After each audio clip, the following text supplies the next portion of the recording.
So much. Thank you for the invitation. And I'm honored to be in such company of Laurence Rossignol and Hema Sibi. And I just want to say congratulations to France for the French law, which is so much better than the Swedish.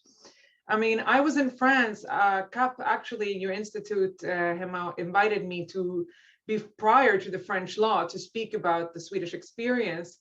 And, you know, we could never dream of that France actually would not only adopt a similar law, but make it better, you know, because in Sweden, we don't have these 5 pillars inscribed into the law. You know, it's voluntary for different cities to help people in prostitution. Not all cities do that. But what we have is a law that was the first one in the world to just drastically change the tables on prostitution from the old model, which had been reigning for hundreds of years, which was about seeing prostitution as basically a fallen woman and an innocent man who goes to visit her, and where laws had been targeting women in prostitution, either legalizing but forcing the women to go and take tests and to register and so on, or prohibiting prostitution, meaning prohibiting the women. Now in 1999, for the first time, the tables were changed. So what that meant was that all of a sudden the category of prostitute did not exist in Swedish law, but the category of John, of sex buyer, did. So this meant that no man, or nobody for that matter, could approach anyone and say, how much do you cost? Because even that would be a crime. Even attempting to buy sex would be a crime. So it was just turning the tables completely. And I would say in, you know, the 20 years that have passed, 22 years actually now, I would say that we have had a very interesting change of mentality. When the law came about, we didn't have almost any survivors of prostitution speaking out in Sweden. We had one, and she wrote one book, and after that she disappeared from public life because she couldn't handle the pressure. Now what we have is we have many survivors who have dared to come out. They're online, you know, they have their own names, their own faces. They speak out, they are not ashamed, because the stigma no longer falls on the victims of prostitution.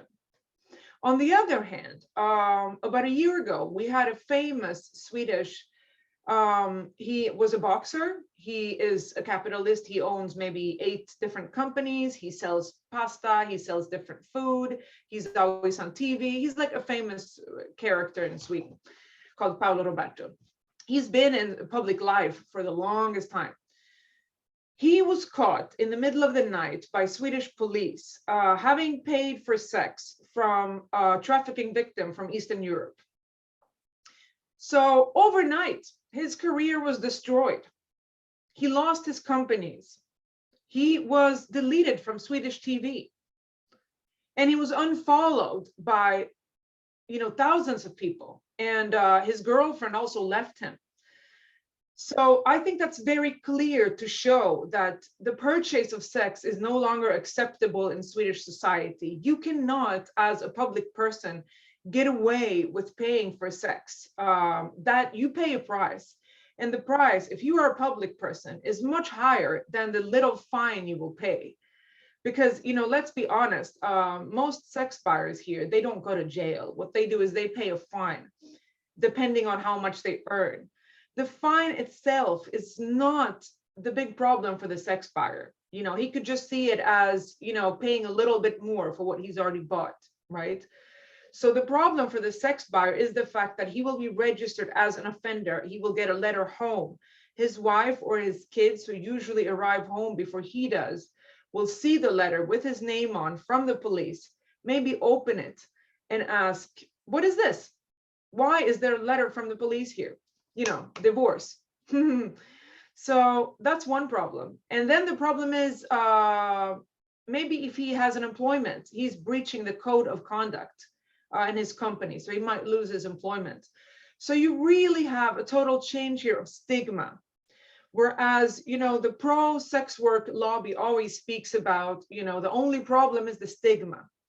I think we can clearly see that the best way to combat the stigma is to replace it on the person who is responsible, on the sex buyer, and take it away from the victim of prostitution. Do I think that other countries should adopt this model? Of course I do. Prostitution is the only sexual crime that is legal in most countries of the world. How can it be? You can't rape somebody. Rape is illegal in all countries of the world, right? You can't force somebody to have sex with you, kidnap somebody and have sex with them. In most countries, you cannot have sex with a person against their will. But if you pay them, or if you pay their pimp, all of a sudden that's not a crime. How can that be? If we are serious that rape is a crime, that sexual abuse is a crime, we have to criminalize all types of sexual abuse. And the fact is that prostitution is a penis in a vagina that doesn't want that penis to be in there, or a penis somewhere else that doesn't want that penis to be in there. So what is it doing there? It should not be there. It should only be where it's welcome. That should be a basic rule to teach all young people and old people for that matter. A penis should only go where it's welcome, right? And in prostitution, millions of women are having sex with millions of men without wanting it. These women don't want to have sex with these men. And if we pause for a while, just pause there and think, what does that do? What does it do to the women? What does it do to the men? What does it do to the men's girlfriends? What does it do to society to have repeated sex acts, one after another, where one of the people involved in that act is thinking, I don't want this. I'm disgusted. I don't like it. Can he quickly? Can he go away? And it beats me how so many men can go on despite knowing that the woman doesn't want him to be there. Because I think most of us women, if we tried to have sex with a man and he was like, I don't want you, we wouldn't say, well, I give you 20 euros and can I do it anyway? Because we have been raised with the idea that sex is somehow mutual, that it's about mutual pleasure. You both like it, right?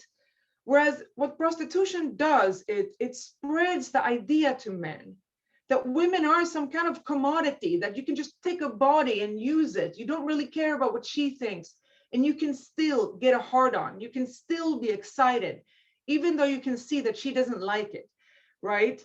So it creates and it permeates a kind of culture in which if you are a famous man, you are supposed to be surrounded by women. You are a famous actor, famous footballer, whatever. So you have women around you. How do you get these women? Well, you pay for them to come and to appear and be around you, as you have a lot of cars, you have a lot of women around you. And it goes without saying that, how can we think equality between men and women in that respect? And I think one thing that the Swedish law really did, which was very important, was it stopped the practice of, for example, companies, male-dominated companies, such as, internet companies, when they go on a trip. For example, they could go to a strip club, they go somewhere to have a kickoff and they go to a strip club, haha, very funny, it stopped that practice, because since we banned the purchase of sexual services, a head of a company cannot command his employees to do something illegal.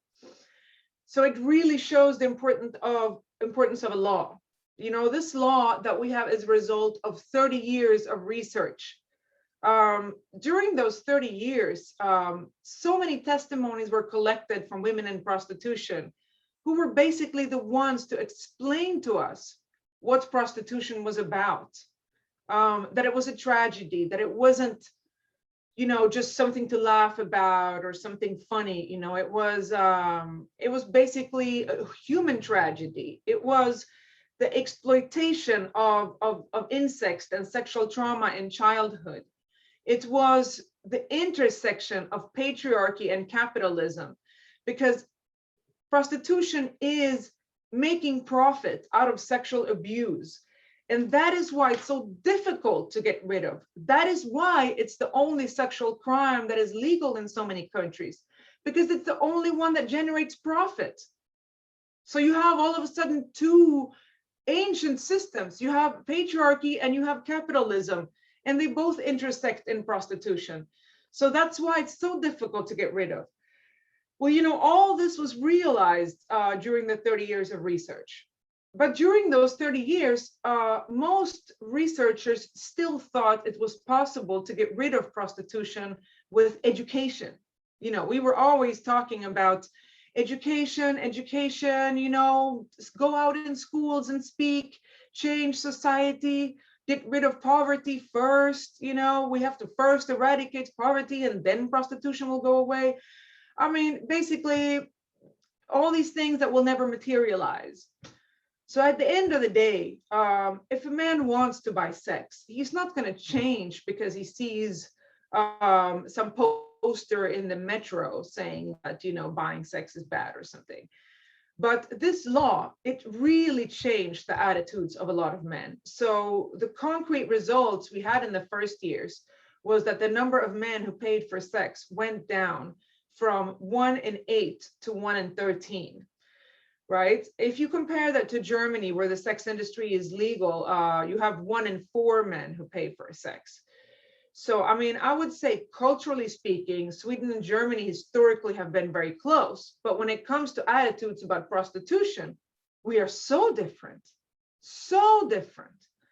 I mean, also in Sweden, it's like, it's not cool among young men to go to prostitutes. It's nothing you talk about, obviously. So even if they would do it somehow, they wouldn't do it in groups. They would do it alone, like hide, because it wouldn't be a macho thing to do. Most young men see it as, if you pay for sex, you are a loser because you cannot get any woman to sleep with you. So you must smell really bad, or, you must be really ugly or something. That's how young men look at it now. Now, the problem that we've had is, of course, prostitution being a capitalist industry always changes faces. So first we had a site called Rich Meets Beautiful, which was a kind of sugar daddy thing. And it said, this is not prostitution. This is just young girls will be paid to have dinner with rich men, and they will get roses, and they will get maybe presents like jewelry, but no sex, just, they will talk to you. Like, come on. I mean, no guy is going to pay like, €1,000 to have dinner with anyone if you're not Kim Kardashian. And Kim Kardashian was not who was on that site. Who was on that site